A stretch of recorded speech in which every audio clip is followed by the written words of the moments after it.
My daughter called me a pathetic old man and chose her stepfather. I canceled the wedding and everything fell apart. My name is Sebastián. I'm 48 years old, and I never imagined my life would take such a devastating turn. If someone had asked me 10 years ago how I saw myself today, I would have described a warm scene, a home full of smiles, with my wife Patricia sitting by my side, sharing a coffee, while my daughter Estefanía spoke excitedly about her plans. I always picture that snapshot, a roof filled with love, closeness, and the certainty that we had done things right as a family. Ever since I married Patricia more than 2 decades ago, I dedicated myself with all my strength to giving them the best I could. We weren't born into abundance, but with steady effort, I made sure they never lacked anything. My job as an accountant wasn't exactly the most thrilling, but it gave me a stable salary that I turned into well-being for them. My conviction was that, even if my life was routine, happiness lived in giving them security and comfort. Every coin that passed through my hands was invested in our future. That house in a quiet neighborhood, the getaways to the beach where I saw Patricia relax and Estefanía build sandcastles, the tasteful clothes my wife loved so much, and later, the books my daughter devoured with enthusiasm. From the moment I heard Estefanía's first cry at the clinic, I understood that this little girl was my reason for living. Her laughter lit up any room, and her big eyes reminded me that every sleepless night was worth it. Patricia was always a demanding woman. She wanted everything to look impeccable. The home arranged like a showroom, dinners plated like a restaurant, and a closet full of brand-name outfits. I never complained, because feeling that she was happy made me feel useful as a husband. Even on days when I came home from work so tired I could barely keep my eyelids open, Estefanía would run to meet me with a hug, and all that exhaustion melted away. As time went by, I thought that our life, while not perfect, was happy. Patricia often complained that I didn't pay enough attention to her, but I chalked it up to a normal symptom of a long marriage. Estefanía grew up, and although she started to prefer the company of her friends or her phone, she still made room to share an academic achievement or a simple chat about movies with me. I lived for those moments of closeness. One ordinary Tuesday, while I was reviewing work papers at the dining table, Patricia walked in with a look that froze my blood. She wasn't the woman I knew. There was a coldness in her eyes I had never seen before. She sat across from me, crossed her arms, and without beating around the bush, dropped a sentence that shattered my world. Sebastián, I want a divorce. I felt like the air had been ripped from my lungs. My first reaction was to desperately look for an explanation. I asked what had happened, where I had failed, what grave mistake I had made. I racked my memory for arguments, neglect, moments that might have pushed her to such a decision, but I couldn't find anything to justify such a blow. Without hesitation, she told me she had met someone else. She said this man made her feel alive, different, and that she no longer wanted to continue with me.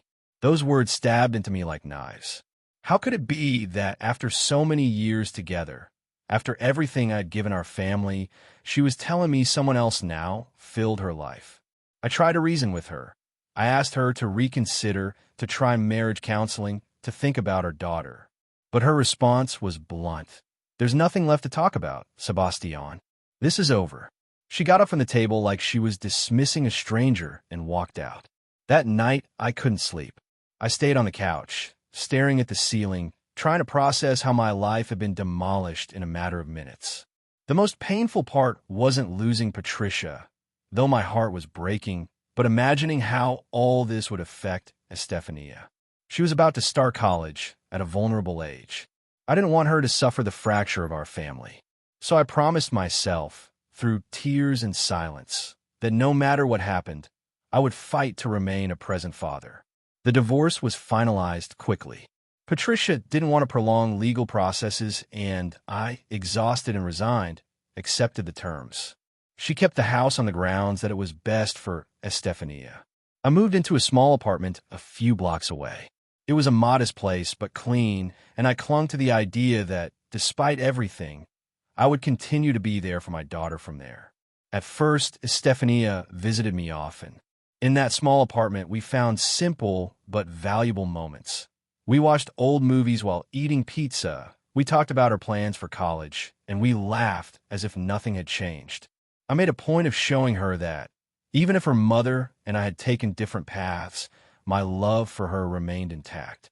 I kept paying for her clothes, her outings with friends, anything she needed. I wanted her to understand she would always be my priority. But the peace didn't last long. Just a few months after the divorce, I learned something that left me paralyzed. Patricia had remarried. Not to a stranger, but to Diego, her gym instructor. That man had always struck me as arrogant, with his smug smile and air of superiority. I remembered seeing him waiting for her after classes more than once, and although I never suspected anything, I now understood he'd been there for more than training. The news crushed me. Knowing that this younger, muscular guy was now living in the same house where I had invested years of work and sacrifice filled me with a mix of anger and emptiness. And worst of all, he was now with my daughter every day. I told myself not to let bitterness consume me, that what mattered was Estefanía. She wasn't to blame for her mother's choices. So I swallowed my pride and kept trying to be a good father. Despite everything, I stayed close to my daughter. I took her to movies, out to eat. I even took her to an amusement park when she needed a distraction. I also financed her entry into college, a graphic design program that thrilled her. Every time she asked for financial support for a project, I didn't hesitate. I wanted her to know she could rely on me, that I would always be there. However, little by little, I noticed a painful shift. Estefanía started to distance herself. When I invited her out, she often had excuses, a test, plans with friends, or she was too tired. Even when she came to my apartment, she seemed more interested in her phone than in talking to me. Her answers turned cold, automatic, as if she no longer wanted to share anything. I tried to convince myself that this was normal for young people, but deep down I felt something was breaking between us. I clung to the hope that this behavior was just a passing phase. I remembered the little girl who used to run to hug me the moment I walked through the door after work, and I told myself that sooner or later she would be that affectionate Estefanía again. So I kept fulfilling each of her requests, even when it hurt to see how indifferent she was to them. If she needed money, I gave it. If she needed something for her studies, I got it. I didn't care about the effort, because she was my daughter and I loved her more than anything in the world. Until one day, Estefanía called me with a different tone, full of excitement. "Dad, I have something to tell you," she said. My heart leapt. She confessed she was going to marry her boyfriend Andrés, who had proposed. She told me, eyes shining, they were planning a big wedding, just like she dreamed of. Hearing her, I felt a mix of nostalgia and happiness. My little girl was going to build her own family. I was overwhelmed with joy. I assured her she could count on me for everything, that I would do whatever it took to give her the perfect wedding. And then came the hardest part of that conversation. "Dad, Andrés and I don't have enough money for the wedding I want. Could you help us?" I didn't hesitate for a second. I told her firmly I would take care of everything. No matter the cost, I wanted that day to be unforgettable for her. Remember, if you like these stories, subscribe to the channel and turn on the bell. That's how an exhausting yet hopeful stage began. I threw myself into the wedding preparations as if it were a personal project. I booked a ballroom at a luxury hotel, hired a catering service with a sophisticated menu, found a live band to play her favorite songs, lined up a professional photographer and a decorator to transform the venue into a fairy tale setting. I personally oversaw every last detail. I spent more than I'd saved in years, but I didn't care. My only goal was to see her smile on her big day. At first, Estefanía seemed grateful. She sent me messages with ideas and photos of dresses. But over time, I noticed she kept treating me coldly, as if all of this were my obligation rather than a gesture of love. I tried to justify it by thinking she was nervous about the wedding. I was fooling myself, so I wouldn't admit the truth. My daughter no longer valued me like before. The big day was getting close. The wedding was set for a Saturday night, and everything was confirmed. The hotel, the decorations, the flowers, the music, and the banquet. I felt exhausted, but also proud, convinced I was fulfilling my role as a father to the very end. Every call I made, every check I signed, I did with my heart set on Estefanía. I dreamed of seeing her walk into the hall in her white dress, radiant, knowing that all of it was possible thanks to my effort. 3 days before the event, Estefanía called to invite me to lunch at the house.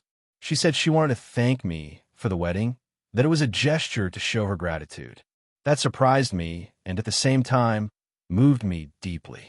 It was the first time in a long while she took the initiative to share a special moment with me.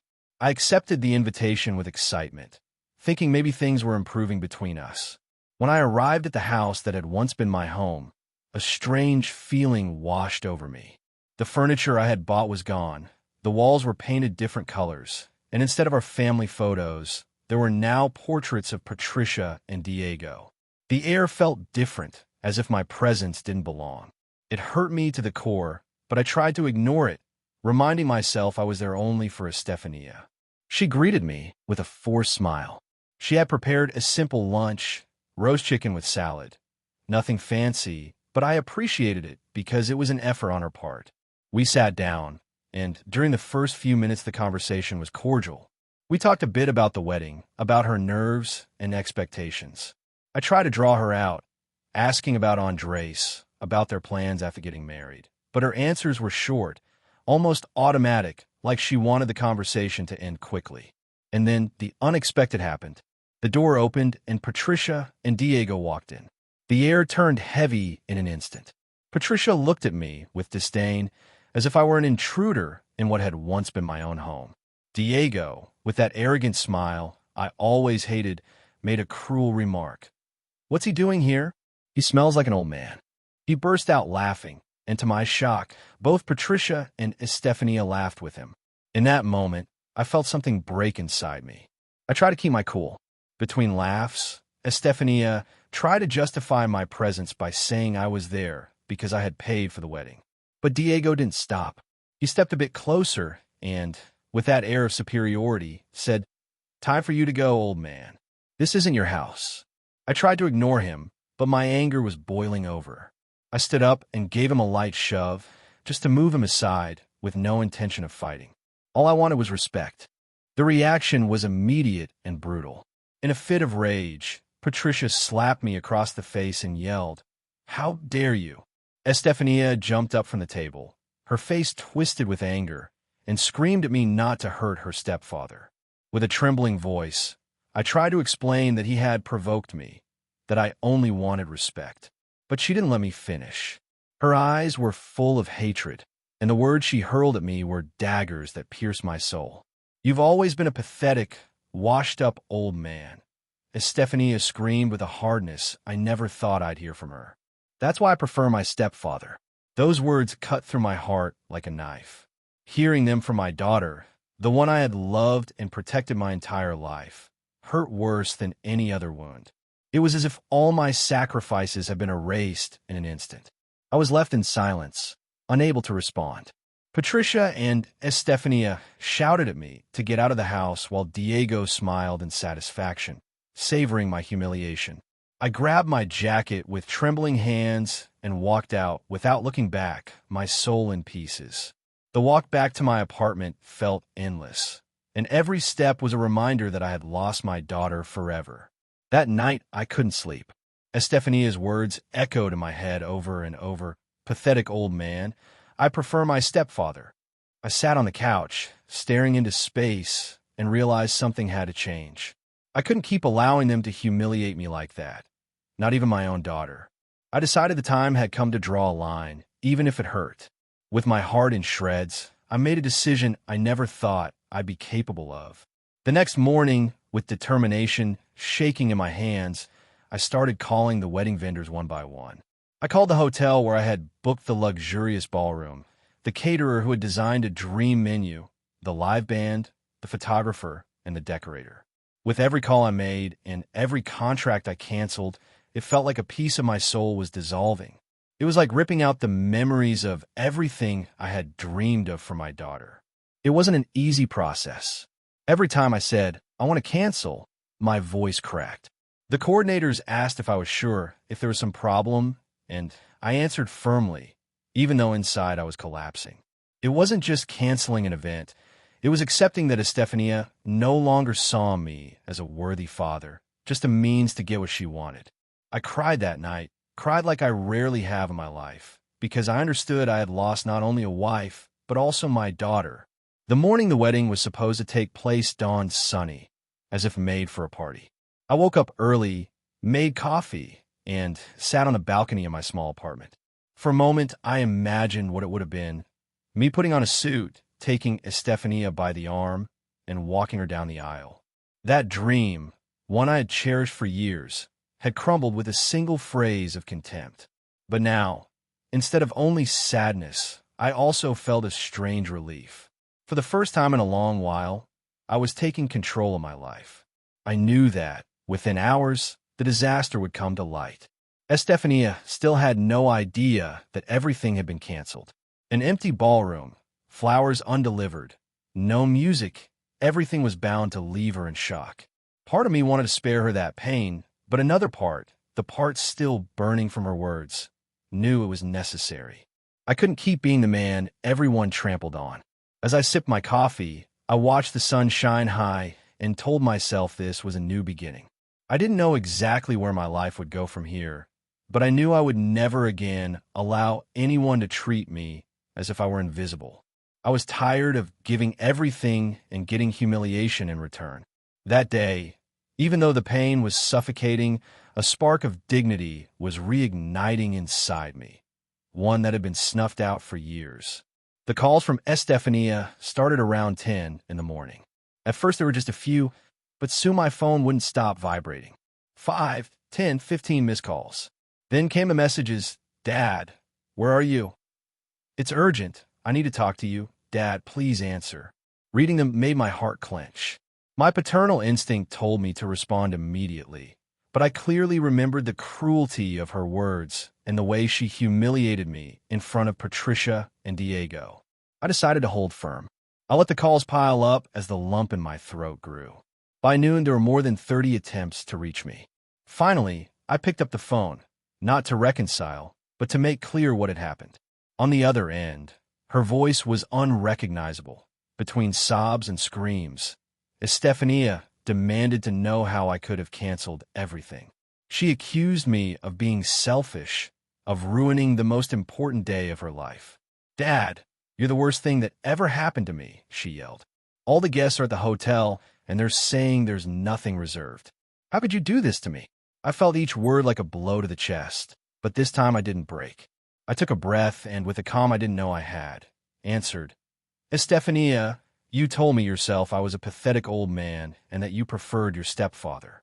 After everything I did for you, did you think I would keep paying so you could go on treating me like garbage?" There was a brief silence, a second when I thought maybe she would realize the damage she'd done. But no, her voice came back with even more fury. "That has nothing to do with it. It was my wedding, my special day. You have to fix it right now." Then I felt something different, not anger, but clarity. I understood that if I didn't put a stop to this, I would keep being used until the last day of my life. "No, Estefanía," I said firmly. "I'm not fixing anything. You want your wedding? Then ask Diego, your stepfather, to pay for it. I'm done." She broke into heart-wrenching sobs, accusing me of ruining her life, of being a bastard. But I wasn't going to back down anymore. I hung up the phone with trembling hands, and for the first time in many years, I felt a strange peace. I had defended my dignity. When I hung up, my hands were still shaking and my breathing was ragged, as if I had run a marathon.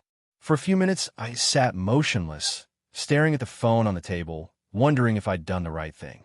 Estefanía's voice, crying and screaming, chased me like an unbearable echo. But in the middle of that emotional whirlwind, I also felt something I hadn't in years, a sense of relief. For the first time in a long time, I had said enough. I poured another coffee, trying to calm my nerves, and began to reflect on everything that had happened. For years, I had let myself be dragged by the need to please everyone. Patricia with her whims, Estefanía with her demands, even society, showing the facade of the exemplary father. And yet, in the end, they treated me as if I were worth nothing. I wondered how it was possible that the same daughter I'd given everything to could despise me so cruelly. I spent that day in my apartment with no desire to go out.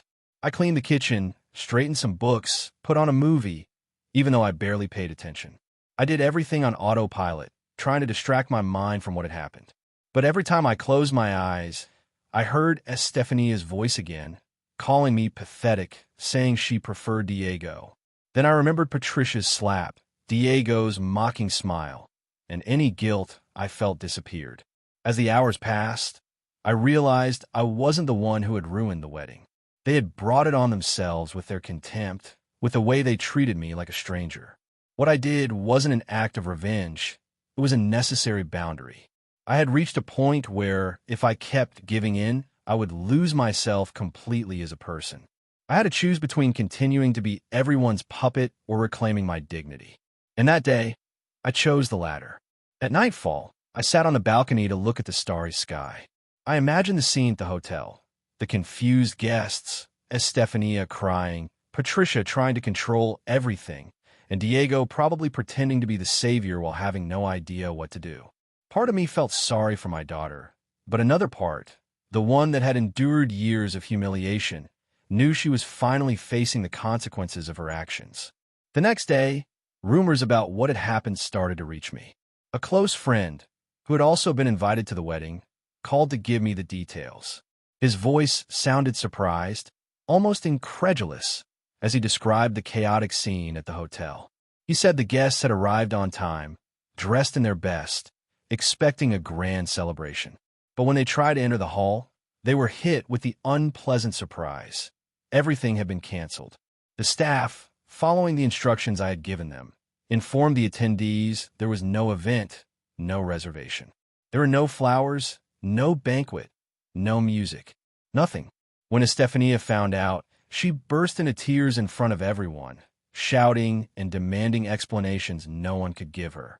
Andrés, her fiancé, tried to calm her, but the tension grew so much that he also lost his patience. According to my friend, Andrés started arguing with Estefania in front of everyone. He accused her of being spoiled, of depending too much on her father, and of bringing family drama into their relationship. The argument escalated to the point where he said he couldn't stand the situation and preferred to break off the engagement right there. Estefania collapsed in the hotel parking lot while the guests whispered uncomfortably. Patricia, furious, tried to hold up her daughter, screaming and hurling insults at me even though I wasn't there. Diego, meanwhile, seemed to be looking for a quick exit. My friend told me that, amid all the commotion, he disappeared, as if he didn't want to bear any responsibility. The scene was so disgraceful that some guests quietly slipped away, while others stayed to witness the train wreck that should have been a wedding and ended as a sorry spectacle. Hearing all that, I stayed quiet, trying to process the information. On the one hand, it hurt to imagine Estefania shattered in front of so many people, humiliated by the cancellation and her fiancé's abandonment. But on the other hand, I felt a kind of poetic justice. She had decided to treat me like nothing, had chosen Diego and her mother over me, and now life was showing her that choices have consequences. After I hung up with my friend, I sat in silence for a long time, my mind in knots. I tried to decide what I should feel. Part of me was torn by the image of Estefania crying in front of all her guests. She was still my daughter, and the instinct to protect her never goes away. But at the same time, it was impossible to forget her cutting words, the way she treated me like an embarrassment, Patricia's slap, Diego's laughter. Wasn't this exactly what she had been sowing with her attitude? The contradiction was eating me alive. I wondered if I'd been too harsh, if maybe I should have found another way to teach her the value of respect. But then, remembering how she called me a pathetic old man, all doubt vanished. I wasn't the one who broke the bond. She was. I had given everything for years, with no conditions, and all I got in return was humiliation. A father's pain at being despised by his own daughter is indescribable. It's as if all the effort, every extra hour of work, every sleepless night, every penny invested in her well-being, suddenly meant nothing. That made me think that perhaps what I did, canceling the wedding, wasn't a punishment, but a reflection of reality. She never valued what she had until she lost it. And maybe only by facing the consequences would she learn the lesson. That day, I decided to disconnect from everything. I turned off my phone, drew the curtains in my apartment, and sat in silence, replaying my life like a movie. I saw scenes of Estefanía as a little girl, laughing as I taught her to ride a bike, or hugging me after school. Then those images merged with the recent ones. Her looking at me with contempt, saying she preferred Diego. The contrast was so brutal that I could hardly believe it was the same person. Even so, amid all the pain, there was one certainty that kept me going. For the first time, I had defended my dignity. I had said enough, and although it hurt to the bone, I also felt that something inside me was being reborn. It was as if I were recovering a part of myself that had been lost for years beneath demands and manipulation. The days that followed were full of whispers and opinions that reached me. Some relatives and acquaintances called to scold me, saying I had been cruel, asking how I could ruin my daughter's wedding. Others, however, congratulated me for having the courage not to let myself be trampled any longer. It was strange to find myself in the middle of such contradictory judgments. To some, I was a monster. To others, a man who had finally earned respect. I swung between those extremes myself. Some nights, guilt kept me awake as I imagined Estefanía's tear-streaked face, feeling that maybe I had crossed a line I shouldn't have.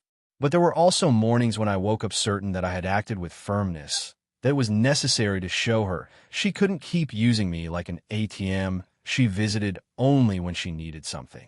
I wondered how she was, even though no calls came in those first days. I imagined her devastated, not only by the cancellation, but also by Andrés' abandonment and the public humiliation. I knew Patricia would be by her side, feeding her resentment toward me, blaming me for everything, as if they bore no responsibility at all. But inside me, there was a small hope that, with time, Estefanía would think it over and understand why I did what I did. Part of me longed to hear from her, even if it was to insult me again. Her silence was deafening. For so many years, I had lived at the ready for her calls, her messages, her needs, that now the absence of all that left a massive void. It was as if a piece of my soul had been amputated. Even so, I had to resist the temptation to reach out, because I knew that if I did, I'd fall back into the same pattern as always. I started filling my time with simple things, taking walks, reading a book, even cooking for myself. It wasn't easy because every activity reminded me that I used to do it thinking of my family. But rebuilding was necessary. Learning to live alone, without depending on anyone's validation, not even my daughter's. It was a painful process, but it was also the beginning of a new stage where I had to make myself the priority. As days went by, I realized news of the wedding debacle had spread beyond our family. Friends, acquaintances, and even co-workers began to hear about it. And though many didn't say anything to my face, I could sense from their looks that they knew I had been behind it. Some looked at me with disapproval, as if I had committed a crime, while others gave me quiet pats on the back, recognizing my courage.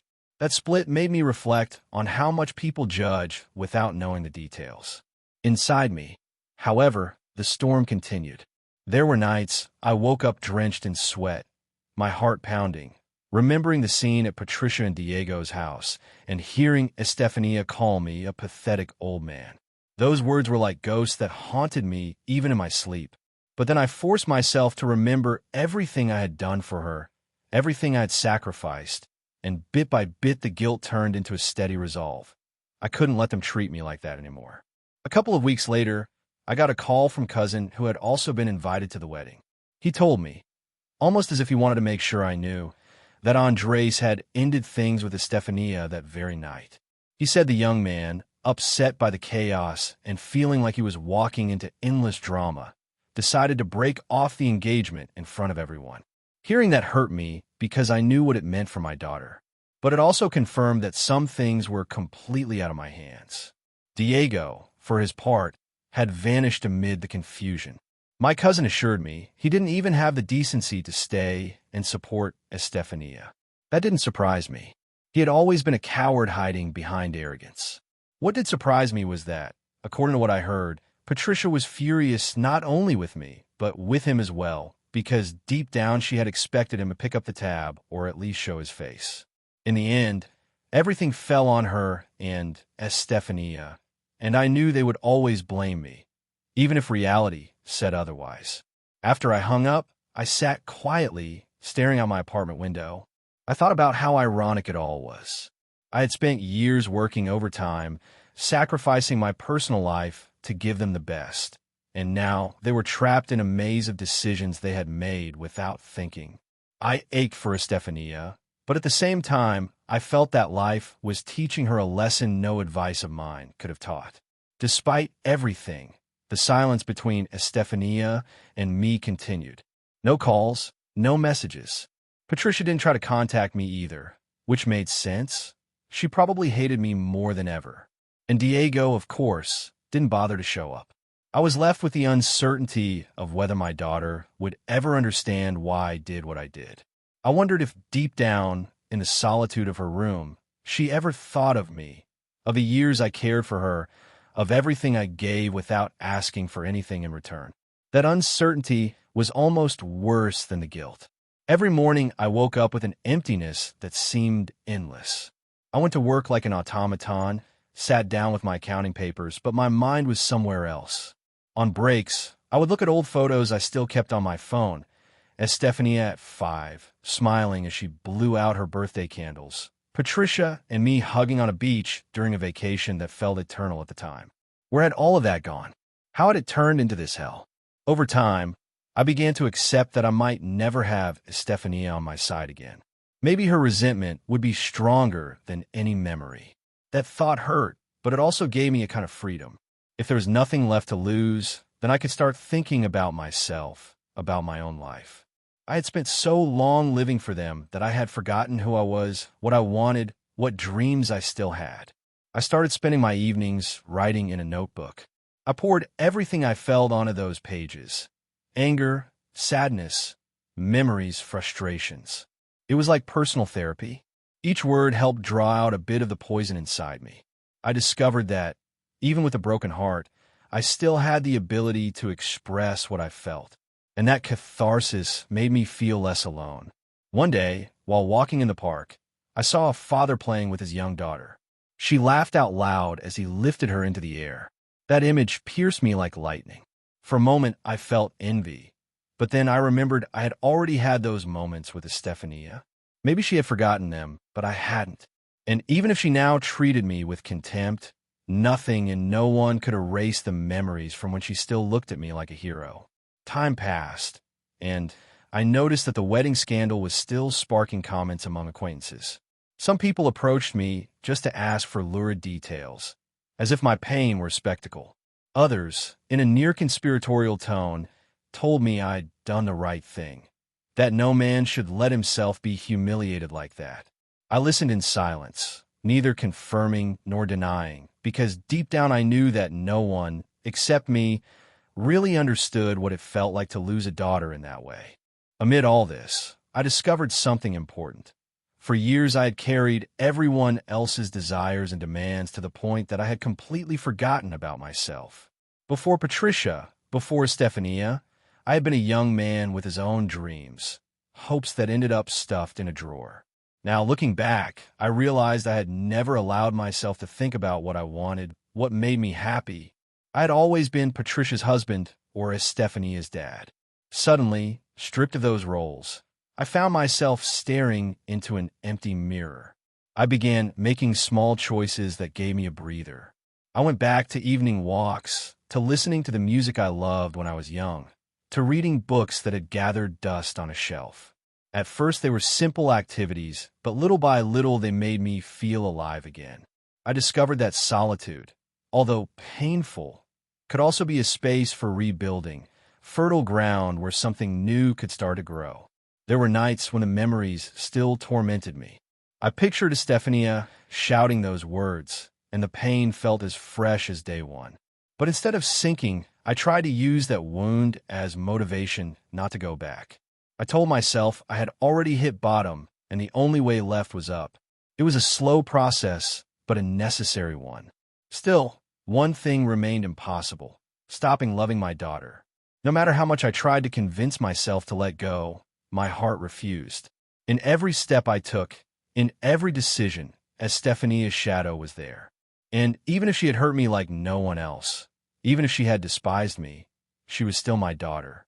That duality between love and disappointment was the hardest battle I fought every day. A month after the wedding disaster, I received an unexpected message. It wasn't from Estefania or Patricia, but from a distant uncle who had heard the whole story. He wrote to say he admired my courage, that not every man has the strength to set boundaries when he's being treated like trash. His words reached me at a weak moment, because that week I had been feeling particularly alone. It was a reminder that, even if many judged me, there were people who understood my decision. That message pushed me to reflect on the true meaning of dignity. For years, I had thought dignity meant fulfilling my obligations, being the provider, always being available. But I discovered that dignity also meant knowing how to say no, putting a stop to things when others confuse my love with obligation.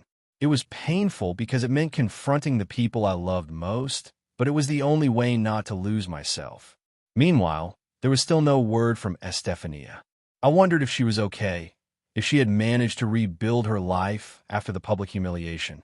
I knew Patricia would keep feeding her resentment toward me, painting me as the villain. And maybe Estefania preferred to believe that rather than accept her share of responsibility. That thought tore me up because it meant I might never have her back on my side. In my darkest moments, I thought about how different things would have been if Patricia hadn't betrayed me, if Diego hadn't appeared in our lives, if Estefania hadn't grown up believing I was never enough. But I quickly understood that blaming the past wouldn't take me anywhere. The only thing I could do was learn from those scars and use them to build a different future. That's how I started to see my story not as an ending, but as the beginning of something new. A painful beginning, yes, marked by loss and rejection, but also a chance to rediscover myself. I understood that even though I'd lost my family, I had recovered something more important: the ability to look in the mirror and feel that at the very least I had not betrayed myself. As the weeks went by, the routine began to feel less heavy. I got up early, went to work, and although the sadness was still there, it was no longer the unbearable weight that crushed me at the start. I got used to the idea that Estefania wouldn't call, that my phone wouldn't light up with her voice asking me for something. That absence, which at first drove me to despair, now became a reminder that life had to go on, with or without her by my side. One afternoon, while walking downtown, I ran into an old friend from college. I hadn't seen her in years, and it felt strange to discover that someone who had once been important still remembered details about me. We talked for a while, and she told me how she had rebuilt her life after a complicated divorce. She said her family had judged her, too, but over time she had found peace. Listening to her made me feel less alone in my pain, as if my story wasn't so unique or doomed. That conversation made me realize how isolated I had become. For years, I had set aside friendships and relationships to focus only on Patricia and Estefania. Now, seeing that friend smile despite everything she'd been through, I understood I could do it too.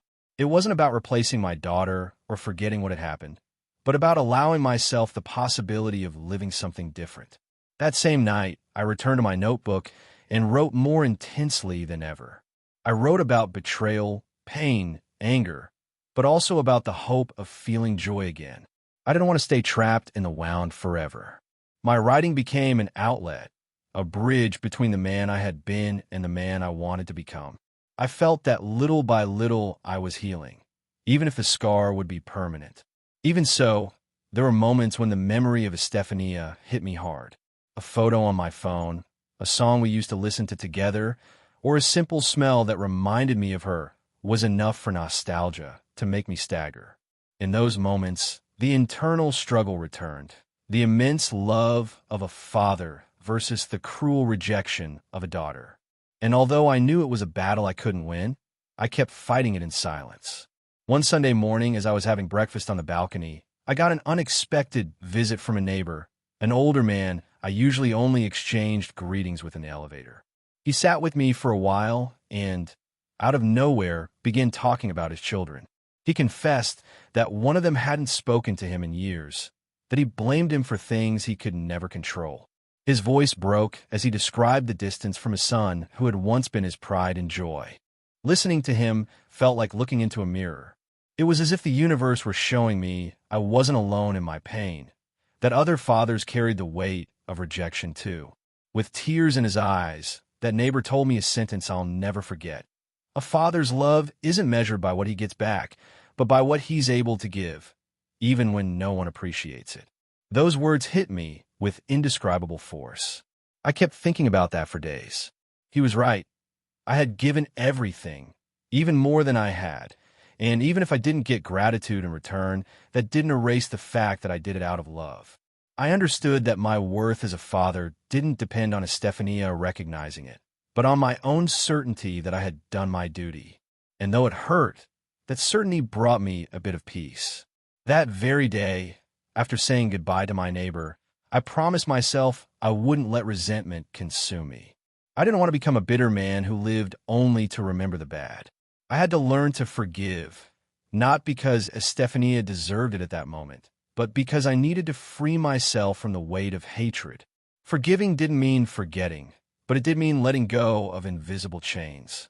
From then on, I began to change my perspective. Instead of focusing only on what I had lost, I tried to value what I still had: my health, my job, my ability to move forward.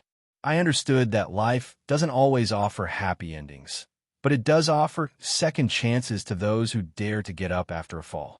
And I was willing to find mine, even if the road was uncertain. As months went by, the wound began to scar, though it would sometimes reopen with sudden memories. It didn't hurt as much to look at old photos of Estefanía anymore, though they still gave me a lump in my throat. I accepted that I had lost the relationship I treasured most, but I also learned that life, somehow, always pushes you onward. I discovered that true strength isn't avoiding pain, but learning to walk with it without letting it paralyze you.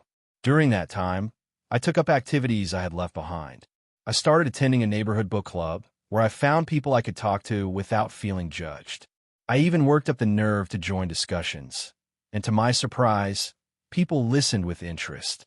It was as if the man who had been hidden for years, the one with opinions, dreams, and a voice, was finally stepping into the light.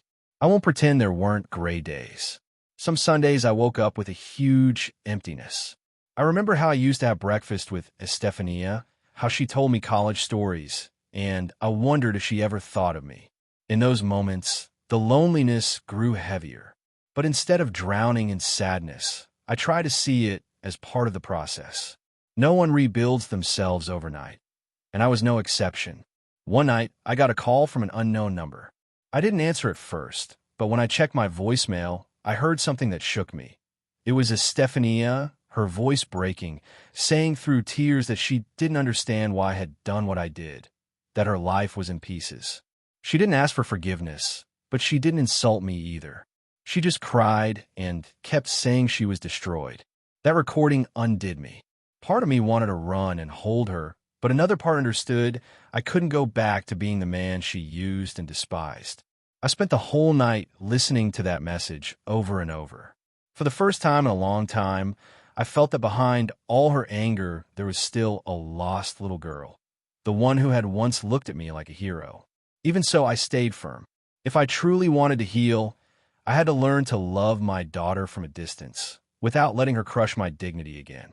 Today, looking back, I know the story didn't have the ending I wanted. I would have loved to walk Estefanía down the aisle, to see her start a family, to feel that my sacrifice had been worth it. But life taught me that not everything turns out the way we dream it. Patricia chose Diego, Estefanía rejected me, and I ended up alone in a small apartment, rebuilding myself piece by piece. It may sound tragic, but in truth, I found something I had lost long ago: my own voice, my right to say enough. I learned that being a father doesn't mean being a slave to a child's whims. True love can't be based on contempt or manipulation. Being a father also means knowing when to step back, Want to let your children face the consequences of their actions. And although that breaks my heart, I understand that Estefanía needed to learn it the hard way, because otherwise she never would have. Today I live with fewer material things, but with more peace. My home no longer echoes with the laughter of before, but it holds silence. And in that silence, I find myself. I've discovered I can enjoy a quiet walk, an engaging book, a hot cup of coffee without anyone yelling that I'm not enough. That simplicity has become my refuge. It's not the life I dreamed of, but it's the life I now embrace with dignity. I know little about Estefanía. Sometimes I hear rumors that she's trying to rebuild her life, that she's still wrestling with the fallout from the wedding disaster. I don't hate her because a father's love doesn't vanish, but I won't submit anymore either. If one day she comes back and asks for forgiveness, I'll be willing to listen, even though I won't be the same man who used to say yes to everything. That part of me died the night she called me a pathetic old man. I've lost a lot, yes, but I've also gained something I will never let go of again. The right to respect myself. The dignity I reclaimed is now my most valuable treasure. No one, not even my own daughter, will ever take it from me again. And although the future is uncertain, I walk toward it with my head held high, knowing that at last I belong to myself. Remember, if you like these stories, subscribe to the channel and turn on the bell.